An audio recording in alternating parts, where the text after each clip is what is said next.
اعوذ باللہ من الشیطان الرجیم بسم اللہ الرحمن الرحیم قل آپ ان سے کہہ دیں من یرزقکم کون ہے جو تم کو رزق دیتا ہے من السماوات آسمانوں سے والارض اور زمین سے قل آپ کہہ دیں اللہ تعالیٰ ہی رزق دیتا ہے وَإِنَّا اور ہم او اشاکم یا تم لعلی ہدن البتہ ہدایت پر ہیں او فی ضلال مبین یا کھلی گمراہی میں۔ دنیا کی زندگی میں رزق کا مسئلہ بھی بڑا اہم مسئلہ ہے۔ اللہ تعالیٰ نے تمام جاندار مخلوق کو رزق کا محتاج بنایا ہے، حتیٰ کہ اللہ تعالیٰ کے پیغمبر بھی کھانے پینے سے مستغنی نہیں تھے۔ کافر کہتے تھے نا ما لهذا الرسول یاکل الطعام ویمشی فی الاسواق سورۃ فرقان آیت نمبر 7۔ کیا ہے اس رسول کو یہ کھانا کھاتا ہے اور چلتا ہے بازاروں میں سودا سلف خریدنے کے لیے اور کہتا ہے کہ میں نبی ہوں۔ اللہ تعالیٰ نے فرمایا وما جعلناهم جسدا لا یاکلون الطعام وما كانوا خالدین سورۃ انبیاء آیت نمبر 8۔ اور نہیں بنایا ہم نے ان رسولوں کے لیے ایسے اجسام کہ وہ کھانا نہ کھاتے ہوں، نہ ہی وہ ہمیشہ رہنے والے تھے۔ تو جاندار مخلوق کے لیے رزق کا مسئلہ بہت اہم ہے۔ حدیث پاک میں آتا ہے نا کہ کانت الفقر ان یکون کفرا، قریب ہے کہ غربت کفر تک پہنچا دے۔ کیسا زمانہ آئے گا کہ فقر و غربت کفر کے زمانے تک پہنچا دے گی، کافر بنا دے گی۔ یہ روٹی کپڑا مکان کا مسئلہ بڑا اہم مسئلہ ہے۔ اسلام نے جتنے معقول طریقے سے حل کیا ہے نا، دنیا کے کسی عزم اور قانون میں نہیں ہے، مگر افسوس ہے کہ جو قرآن سنت اور فقہ اسلامی میں ہے اس پر عمل نہیں ہے۔ اگر ان پر عمل ہو تو رزق کا کوئی محتاج نہ ہو۔ اللہ تعالیٰ فرماتے ہیں قل آپ کہہ دیں، آپ فرما دیجئے من یرزقکم تمہیں رزق کون دیتا ہے من السماوات آسمانوں سے۔ آسمانوں سے رزق کا مطلب یہ ہے کہ اوپر سے بارش ہوتی ہے جس سے فصلیں پیدا ہوتی ہیں، سورج کے کرنوں سے فصلیں بڑھتی ہیں پکتی ہیں، چاند کی چاندنی کا بھی اثر ہوتا ہے، ہوا کا بھی اثر ہے، ستاروں کی مہدم روشنی کا بھی فصلوں پر اثر ہے۔ یہ سارا اوپر کا نظام کس نے بنایا؟ والارض اور زمینوں سے، یعنی زمین سے رویدگی کی طاقت کس نے رکھی ہے؟ یعنی کہ دانے کو محفوظ رکھ کر کون اگاتا ہے؟ اگر اللہ تعالیٰ چاہے تو کچھ بھی نہ ہو، بیج کو کیڑے کھا جائیں، بتاؤ یہ رزق دینے والا کون ہے؟ اگر یہ گنگے ہوں تو قل آپ کہہ دیں اللہ، صرف اللہ ہی دیتا ہے۔ سورج اس کے قبضے میں، چاند اس کے قبضے میں، بارش برسانا اس کا کام ہے، ہوا چلانا اس کا کام ہے، رزق دینا اس کا کام ہے۔ خالق وہ ہے، رازق وہ ہے، مالک وہ ہے، عالم الغیب الشہادہ وہ ہے۔ تم رب تعالیٰ کے ساتھ شریک ٹھہراتے ہو؟ ذرا سوچو تو صحیح۔ دو فریق ہے، ایک تم ہو ایک ہم ہیں، ایک طرف ہدایت ہے ایک طرف گمراہی ہے۔ سوچ لو ہدایت پر کون ہے اور گمراہی پر کون ہے۔ فرمایا وَإِنَّا أَوْ إِشَاكُمْ بے شک ہم یا تم لَعَلَىٰ هُدًى البتہ ہدایت پر ہیں، أَوْ فِي ضَلَالٍ مُّبِينٍ یا کھلی گمراہی میں۔ کون ہے؟ ایک فریق ہم ہے اور دوسرا فریق تم ہو۔ ایک نظریہ ہمارا ہے ایک نظریہ تمہارا ہے۔ ہم کہتے ہیں سب کچھ اللہ تعالیٰ کرتا ہے اور تم لات و منات اور عزا کو مشکل کشا حاجت روا بنا رکھا ہے۔ ان کے علاوہ کتنے الہ تم نے بنائے ہوئے ہیں۔ یہ فیصلہ تم خود کرو، حق پر کون ہے باطل پر کون ہے، ہدایت کس کے پاس ہے، گمراہی کس کے پاس ہے۔ قل آپ کہہ دیں لا تسألون عما اجرمنا کہ تم سے نہیں پوچھا جائے گا اس چیز کے بارے میں جو ہم نے جرم کیا، ہمارے گناہوں کے بارے میں تم سے پوچھ گچھ نہیں ہوگی۔ ولا نسأل عما تعملون اور ہم سے سوال نہیں ہوگا اس چیز کے بارے میں جو تم کرتے ہو۔ تمہارے عقائد تمہارے ساتھ، ہمارے عقائد ہمارے ساتھ، تمہارے اعمال تمہارے ساتھ، ہمارے اعمال ہمارے ساتھ۔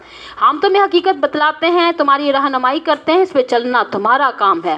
قل آپ فرما دیجئے یجمع بیننا ربنا جمع کرے گا ہمارا رب، ثم یفتح بیننا پھر کھول دے گا ہمارے درمیان جو حقیقت اور راز ہے۔ کیا؟ عقائد، اعمال، اخلاق سب کھول دے گا، دودھ کا دودھ اور پانی کا پانی ہو جائے گا۔ دنیا میں تو ایسا ہوتا ہے نا، ایک آدمی سچا ہوتے ہوئے بھی سچائی کو ثابت نہیں کر سکتا، ظالم اس کی سچائی کو سنتا ہی نہیں، وہ مجرم بن جاتا ہے۔ دنیا کی عدالتیں غلط فیصلہ کر دیتی ہیں، وہ غیب نہیں جانتی ہیں۔ دیانت دار جج نے بھی فیصلہ بیانات پر کرنا ہوتا ہے، گواہوں کی گواہی پر کرنا ہوتا ہے۔ قیامت والے دن اس ذات کے سامنے پیش ہونا ہے جس سے کوئی چیز مخفی نہیں ہے، وہ رازوں اور بھیدوں کو جاننے والا ہے۔ وہاں کون داؤ لگائے گا اور کس کو لگائے گا؟ وہاں اللہ تعالیٰ حقیقت کھول دے گا ہمارے درمیان بالحق، حق کے ساتھ۔ وَهُوَ الْفَتَّاحُ، وہ حقیقت کھولنے والا ہے، العلیم اور جاننے والا ہے۔ قل، آپ فرما دیجئے، ان سے پوچھیں، ارونی الذین، مجھے دکھا دو، الحقتم بہ شرکاء، جن کو تم نے ملایا ہے اللہ تعالیٰ کے ساتھ شریک بنا کر، مجھے بتلاؤ وہ کون ہے اور انہوں نے کیا کیا کیا ہے۔ پہلے تم پڑھ چکے ہو کہ تم نے زمین اور آسمانوں میں کسی کی شراکت ہے نہ ہی کوئی اللہ تعالیٰ کا مددگار ہے۔ دکھاؤ وہ کون ہے، دکھاؤ وہ کون ہے کہ جن کو تم نے اللہ تعالیٰ کے ساتھ ملایا ہے۔ کلا، ہرگز نہیں، کوئی اللہ تعالیٰ کا شریک نہیں، بل هو اللہ، بلکہ وہی اللہ تعالیٰ ہے، آسمانوں کا خالق بھی ہے، زمین کا خالق بھی ہے، رزق دینے والا بھی ہے، بیمار کرنے والا بھی ہے، صحت دینے والا بھی ہے، بادشاہ بنانے والا بھی ہے، گدھا بنانے والا بھی ہے، العزیز غالب ہے، الحکیم حکمت والا ہے۔ وہ اتنا غالب ہے کہ ایک لمحے میں سب کچھ تباہ کر دے گا، اس کی حکمت کو ہم نہیں سمجھ سکتے۔ یہاں تک کہ توحید کا مسئلہ بیان ہوا، آگے رسالت کا مسئلہ بیان ہو رہا ہے، کیونکہ اہم جو مسئلے ہیں توحید، رسالت اور قیامت ہیں۔ اللہ تعالیٰ فرماتے ہیں، وَمَا أَرْسَلْنَاكَ، اے نبی کریم، نہیں بھیجا ہم نے آپ کو إِلَّا كَافَةً لِلنَّاسِ، مگر تمام لوگوں کے لیے، بشیرا و نذیرا، خوشخبری دینے والا اور ڈرانے والا۔ یہاں ہے نا، اللہ تعالیٰ نے آپ صلی اللہ علیہ وسلم کو تمام انسانوں کے لیے رسول بنا کر بھیجا ہے۔ سورہ فرقان آیت نمبر 1 میں ہے نا، تبارک الذی نزل الفرقان علی عبدہ لیکون للعالمین نذیرا، برکت دینے والی وہ ذات کہ جس نے اتارا ہے فرقان اپنے بندے پر تاکہ ہو جائے وہ تمام جہانوں کو ڈرانے والا۔ اس میں انسان بھی آگے ہیں، جنات بھی آگے ہیں۔ حدیث پاک میں آتا ہے کہ بعثت الی الاسود والاحمر الجن والانس، میں بھیجا گیا ہوں کالے سرخ سب جنوں اور انسانوں کی طرف۔ تو حضرت صلی اللہ علیہ وآلہ وسلم تمام مخلوق کے لیے پیغمبر ہے۔ جو اللہ تعالیٰ کی توحید اور آپ صلی اللہ علیہ وسلم کی رسالت اور قیامت کو مان لینا، اس کو رب تعالیٰ کی رضا اور جنت کی خوشخبری سنا دیں۔ جو کفر و شرک میں ڈٹا رہے اور اللہ تعالیٰ کی نافرمانی میں کمر بستہ رہے، حق کو قبول نہ کرے، اس کو رب کے عذاب سے ڈرا دے جو دنیا میں بھی آتا رہتا ہے اور آخرت میں بھی ہونا ہی ہے۔ وَلَٰكِنَّ أَكْثَرَ النَّاسِ لَا يَعْلَمُونَ، لیکن اکثر لوگ نہیں جانتے۔ آپ صلی اللہ علیہ وآلہ وسلم کے نبی ہونے کو، بشیر و نذیر ہونے کو، کافر تو دور کی بات ہے نا، آج جو اپنے آپ کو مسلمان کہلاتے ہیں وہ بھی دین کی بہت ساری چیزوں سے غافل ہیں۔ میری معلومات کے مطابق بعض علاقے ایسے ہیں کہ جہاں جنازے کے بغیر ہی دفن کر دیتے ہیں، اور بعض کو پہلا کلمہ نہیں آتا، نماز نہیں آتی۔ اللہ تعالیٰ کا لاکھ لاکھ احسان سمجھیے کہ حضرت شاہ ولی اللہ رحمہ اللہ تعالیٰ کے خاندان نے، پھر آگے ان کے فیض یافتہ علماء دیوبند نے، سہارنپور اور دہلی، رامپور، پاکستان، افغانستان، بنگلہ دیش کے علماء نے اصلی دین کی آبیاری کیا اور لوگوں کو حق بتایا اور سنایا۔ ایسا دین آپ کو کسی اور جگہ سے نظر نہیں آئے گا۔ بہت سینا کے مسلمانوں کا یہ حال ہے کہ بس عورت کا نام فاطمہ ہے، بندے کا نام عبداللہ ہے، اور اس کے علاوہ کسی چیز کا کچھ پتہ نہیں ہے، اور یہی حال ہے دوسرے ملکوں کا ہے۔ یہاں الحمدللہ فرائض، واجبات، سنن اور مستجبات بھی لوگ جانتے ہیں، اور یہ سب ان بزرگوں کی محنت کا نتیجہ ہے۔ یہ دروازہ بند کر دیں۔ اور ان بزرگوں کی محنتیں نہ ہوتی نا تو نہ جانے ہم کیا ہوتے۔ رسالت کے بعد آگے قیامت کا مسئلہ ہے۔ مشرکین مکہ بڑے زور شور کے ساتھ قیامت کا انکار کرتے تھے، کہتے تھے نا، مَن یحیی العظام وہی رمیم، سورہ یاسین میں ان بوسیدہ ہڈیوں کو کون زندہ کرے گا؟ کبھی کہتے ہیں ان ہی الا حیاتنا الدنیا وما نحن بمبعوثین، سورہ انعام آیت نمبر 29، نہیں ہے مگر صرف ہماری دنیا کی زندگی اور ہم دوبارہ نہیں اٹھائے جائیں گے۔ کبھی کہتے ہیں اذا متنا وکنا ترابا ذلک رجم بعید، سورہ قاف آیت نمبر 3، کیا جب ہم مر جائیں گے اور ہو جائیں گے مٹی تو یہ لوٹ کر آنا تو بہت بعید ہے۔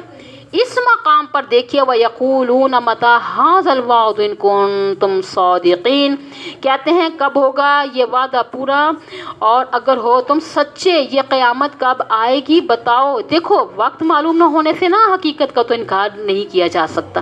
بس ہم سب جانتے ہیں نا کہ ہم نے مرنا ہے، مگر موت کے وقت کا کسی کو علم نہیں ہے، تو کیا اس سے ہم انکار کر سکتے ہیں؟ ہم نے مرنا نہیں ہے تو مدت کا علم نہ ہونے سے کوئی موت کا انکار تو نہیں کر سکتا۔ اسی طرح سمجھیے قیامت کے وقت کا ہمیں علم نہیں ہے کب آئے گی، لیکن آئے گی ضرور، وقت کا علم صرف اللہ تعالیٰ کو ہے۔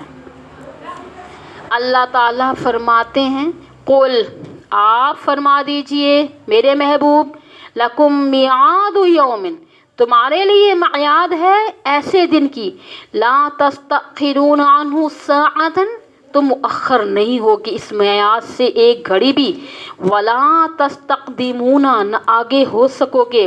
شخصی قیامت ہر ایک کی موت ہے، وہ نہیں ٹلتی، کیا مجال ہے 1 منٹ آگے پیچھے ہو جائے یا فرشتہ بھول جائے۔ کسی کی جان نکالنی ہے، حاشا وکلا، وہ ایسا مضبوط نظام ہے کہ اس میں ذرہ برابر بھی غلطی کا امکان نہیں ہے۔ دنیا کے نظاموں میں کمی بیشی ہو جاتی ہے، انسانوں کو غلطی لگ سکتی ہے، تو اسی طرح سب کچھ ہو سکتا ہے۔ جیسے کہ کسی جگہ ہم نے دیکھا کہ ایک عورت کا آپریشن کیا گیا تو لے لیا، اس کے پیٹ میں رہ گیا بچہ، تو پھر پیٹ کو یعنی کہ کافی خراب کیا۔ چلے ان لمبی باتوں کو بہرحال غلطی کر سکتا ہے ہر انسان نا، جیسا بھی ہے وہ، تو کبھی بھی ایسے نہیں ہوگا کہ موت کا فرشتہ غلطی کر لے۔ عالم کی قیامت جب آئے گی نا تو شخصی قیامت تو سر پہ کھڑی ہوئی ہے، تو من مات قد قامت قیامت، آنکھیں بند ہونے کی بس دیر ہے۔ تو جنت بھی سامنے، دوزخ بھی سامنے، فرشتے بھی نظر آئیں گے۔ وقال الذین کفروا، کہا ان لوگوں نے جو کافر ہیں، لن نؤمن بہذا القرآن، ہم ہرگز نہیں ایمان لائیں گے اس قرآن پر، ولا بالذی بین یدیہ، اور نہ ان کتابوں پر جو ان سے پہلے آئی ہیں، تورات، زبور، انجیل، دیگر آسمانی صحیفے، ہم کسی کو نہیں مانتے۔ اب اس ضد کا کیا علاج ہے؟ دیکھیے رب تعالیٰ فرماتے ہیں مخاطب قرآن، آج جو یہ کہہ رہے ہیں نا وَلَوْ تَرَىٰ إِذِ الظَّالِمُونَ، اگر آپ دیکھیں جس وقت یہ ظالم موقوفون عند ربہم، کھڑے کیے جائیں گے اپنے رب کے سامنے، اللہ تعالیٰ کی سچی عدالت ہوگی، اللہ تعالیٰ اپنی شان کے لائق فیصلے کے لیے جلوہ افروز ہوں گے۔ اس وقت کیا بنے گا؟ آنے والے جملہ یعنی اچھی طرح یاد کر لیجئے، بھولنا نہیں ہے کہ یرجع بعضهم الی بعض القول، لوٹائیں گے ان کے بعض کی طرف بات کو، یعنی بعض کی تردید کریں گے۔ مرید پیروں کی، شاگرد استادوں کی، ووٹ دینے والے ووٹ لینے والوں کی، یعنی چھوٹے بڑوں کی تردید کریں گے بات کو۔ یقول الذین استضعفوا، کہیں گے وہ لوگ جو کمزور سمجھے جاتے تھے۔ شاگرد استاد کے مقابلے میں کمزور ہوتا ہے، مرید پیر کے مقابلے میں کچھ نہیں ہوتا۔ ووٹ دینے والے کمزور ہوتے ہیں جن کو دھکے دے کر لیے جاتے ہیں، اور کن کو کہیں گے؟ للذین استکبروا، ان لوگوں سے کہیں گے جو متکبر تھے، طاقتور تھے، او ظالموں، لولا انتم، اگر تم نہ ہوتے، لکنا مؤمنین، البتہ ہم ایمان لے آتے، ہم ایماندار ہوتے۔ اے غلط کار استادوں، پیروں، ممبروں، تم نے ہمارا بیڑا غرق کر دیا، تم ہمارے ایمان میں رکاوٹ تھے۔ اسی طرح انشاءاللہ کل کے درس میں بھی آئے گا اگلا جواب۔